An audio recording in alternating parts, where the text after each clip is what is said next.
Olá, gente querida! Hoje é terça-feira, dia 19 de janeiro. Estamos na segunda semana do tempo comum. Ontem a palavra de Deus nos ajudou a refletir sobre o jejum. Hoje aparece uma controvérsia sobre a temática do sábado. Percebam que os diálogos de Jesus com as autoridades judaicas acontecem em torno destes demarcadores de identidade. Vamos então ler o texto que é de Marcos 2, de 23 a 28. Jesus estava passando por uns campos de trigo em dia de sábado. Seus discípulos começaram a arrancar espigas enquanto caminhavam. Então os fariseus disseram: Olha, por que eles fazem em dia de sábado o que não é permitido? Jesus lhes disse: Por acaso nunca lestes o que Davi e seus companheiros fizeram quando passaram necessidade e tiveram fome?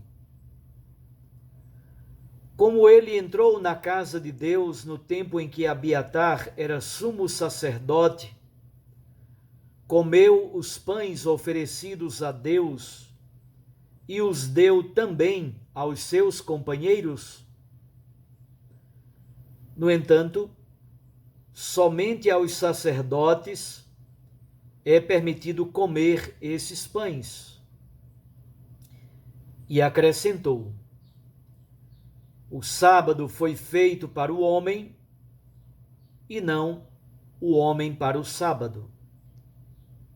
Portanto, o Filho do Homem é Senhor também do sábado. Palavra da salvação. Glória a vós, Senhor.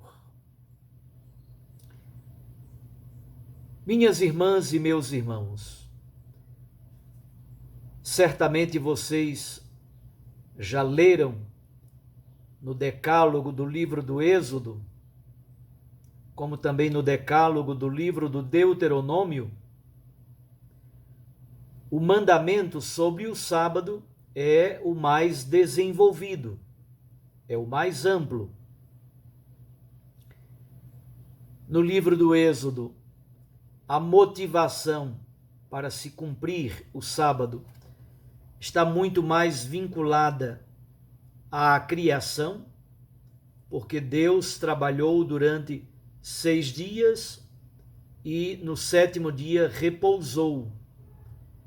E a criação chegou à sua plenitude exatamente no 7º dia. No livro do Deuteronômio, a motivação é mais de caráter ético.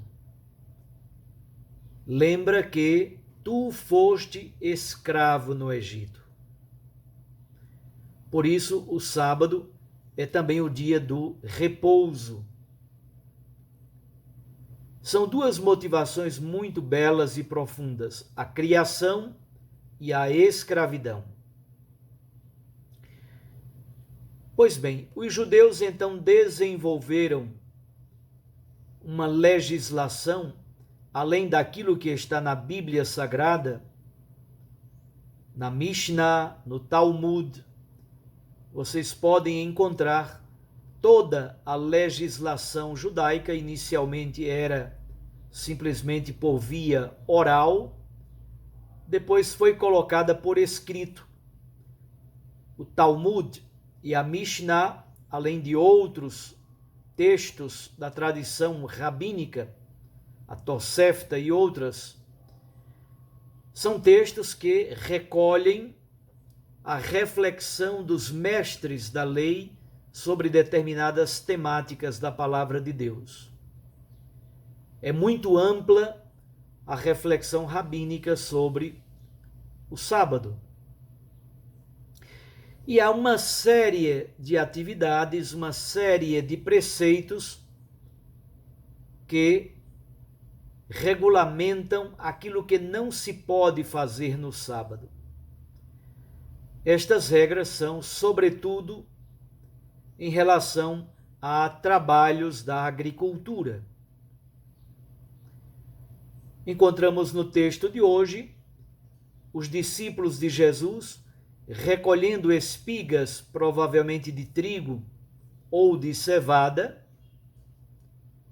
muito provavelmente para comê-las, mesmo cruas, porque a fome era tanta. É razoável supor isso por causa do exemplo que Jesus dá.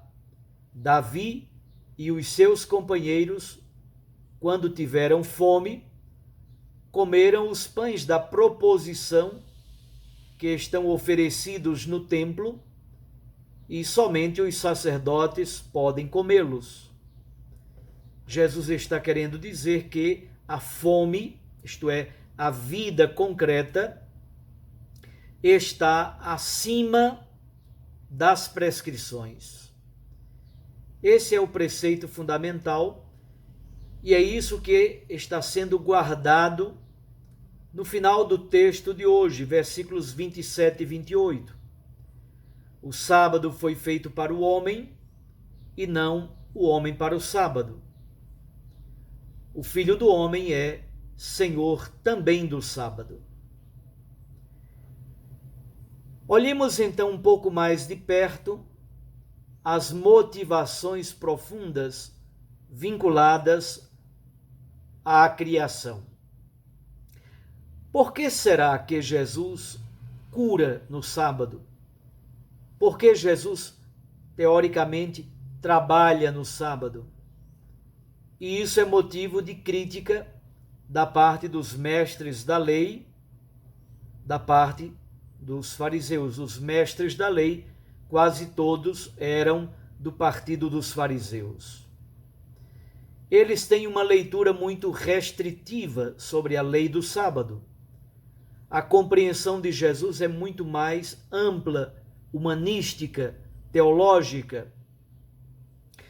Ora, quando nós vamos ao primeiro capítulo do livro do Gênesis, do capítulo 1, versículo 1, até o capítulo 2, versículo 4a, aí encontramos o primeiro relato da criação. No primeiro relato da criação, tudo acontece em pares. O primeiro dia faz paralelo com o quarto dia, o segundo dia faz paralelo com o quinto dia, e o terceiro dia faz paralelo com o sexto dia. No relato bíblico da criação, o plus, o elemento absolutamente novo, é o sétimo dia. No dia que o Senhor repousa, a criação chega ao seu máximo esplendor e plenitude. É por isso que Jesus cura no sábado, onde quer que haja um filho de Deus, uma filha de Deus, diminuído ou diminuída no esplendor da criação, Jesus devolve a este filho de Deus, a esta filha de Deus, a plenitude máxima do esplendor da criação. O sábado se torna um tempo escatológico, o tempo da vida por excelência, o tempo do Kairos, o tempo da graça. Este é um elemento fundamental e primário.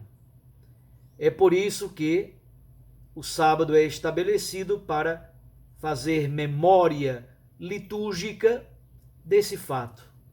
A criação chega à sua plenitude e o Senhor Deus repousa no dia do sábado.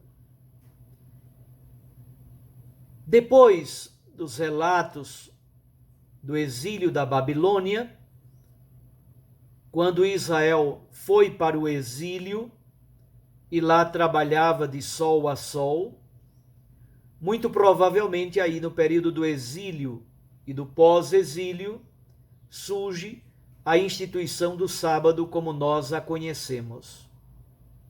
Para quê? Porque o ser humano não é máquina.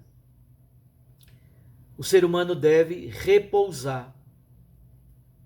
Depois surgem as sinagogas e o culto sinagogal é exatamente no sábado. O que um judeu faz no sábado? O sábado é o dia do repouso físico. O sábado é o dia da memória, guardar as tradições fundamentais da fé, da cultura, mas, sobretudo, o sábado é o dia do Senhor, é o dia do culto, é o dia de reconhecer que Deus é Deus. Jesus, portanto, ajuda os seus discípulos e os outros a compreenderem que a lei deve estar a serviço da vida e não o contrário. O Filho do Homem é Senhor do sábado. Para nós cristãos, nós guardamos o domingo, porque nas tradições do Novo Testamento, a ressurreição acontece no domingo, a ascensão acontece no domingo, Pentecostes acontece no domingo, e desde as primeiras comunidades cristãs se reúnem no domingo, o primeiro dia da semana, para celebrar a Eucaristia. Isso nós já encontramos na Didaquê e em vários outros textos dos padres da Igreja da Patrística. Guardemos então o dia do Senhor. É o dia do repouso, porque nós não somos máquinas, mas é sobretudo o dia da oração, é o dia da família, é o dia da Eucaristia. O Filho do Homem é Senhor do sábado. Tenhamos então a liberdade da graça do Espírito Santo, dos filhos de Deus.